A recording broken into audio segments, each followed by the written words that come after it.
नमस्कार, स्वागत है आपका। आप देख रहे हैं टीवी 24 नेटवर्क और मैं हूं आपके साथ आकांक्षा से। इन दिनों यूपी में विधानसभा उपचुनाव को लेकर सियासत तेज हो गई है और एक तरफ सीएम योगी आदित्यनाथ अपनी बयानों को लेकर काफी चर्चा में बने हुए हैं, तो वहीं दूसरी तरफ सपा मुखिया अखिलेश यादव भी बीजेपी को घेरने का एक भी मौका नहीं छोड़ते हैं।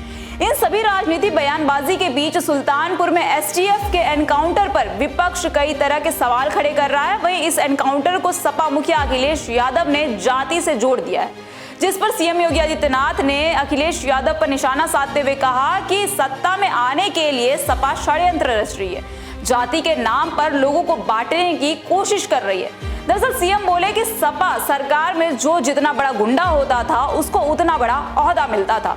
दरअसल सीएम योगी आदित्यनाथ ने रविवार को अंबेडकर नगर के हिंडी पकड़िया में 12 अरब 31 करोड़ रुपए से जुड़ी परियोजनाओं का लोकार्पण और शिलान्यास समारोह में शामिल हुए। उन्होंने कहा कि हम विकास, सुरक्षा और खुशहाली ला रहे हैं, जबकि सपा और कांग्रेस सिर्फ माफियाओं की फिक्र करती थी। सपा के राज में माफियाओं को जिले जिले में समांतर सरकार चलाती थी और इसके साथ ही पहले माफिया त्योहार नहीं होने देते थे, अब माफियाओं की छुट्टी हो गई है। वहीं सीएम ने सुल्तानपुर डकैती में भी एक बदमाश को एनकाउंटर में मारे जाने की बात को लेकर कहा कि असलहा लहरा कर डकैती डाल रहे बदमाश ने यदि किसी ग्राहक को गोली मार दी होती तब क्या होता। उस ग्राहक में कोई यादव भी हो सकता था। लगभग 40 मिनट के भाषण में सीएम ज्यादातर समय समाजवादी पार्टी और कांग्रेस पर ही हमलावर रहे। और आप देखते होंगे जब उनके किसी एक माफिया शागिर्द को, किसी डकैत को जो पुलिस मुठभेड़ में मारा जाता है, जब मारा जाता है तो इनकी दुखती हुई नस पर जैसे पुलिस ने उंगली रख दी हो तब ये चिल्लाने लगते हैं। आप मुझे बताओ जो डकैत पुलिस मुठभेड़ में मारा गया,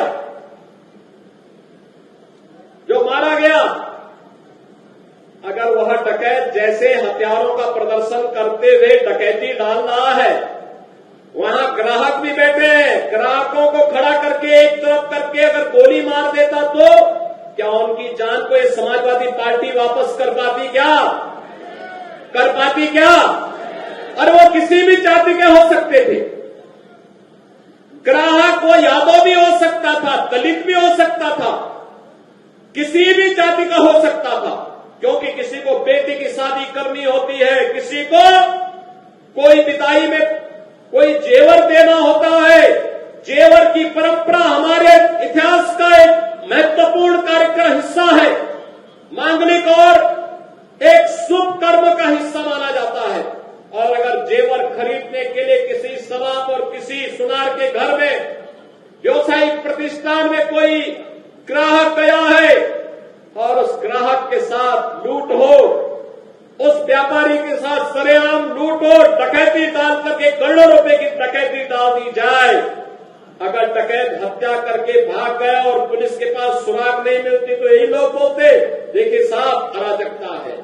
और अगर पुलिस ने पकड़ लिया, कार्रवाई कर दी और फिर मुठभेड़ में, आपसी मुठभेड़ में डकैत मारा जा रहा है तो समाजवादी पार्टी को बुरा लग रहा है, कह रहे साहब ये नहीं होना चाहिए था।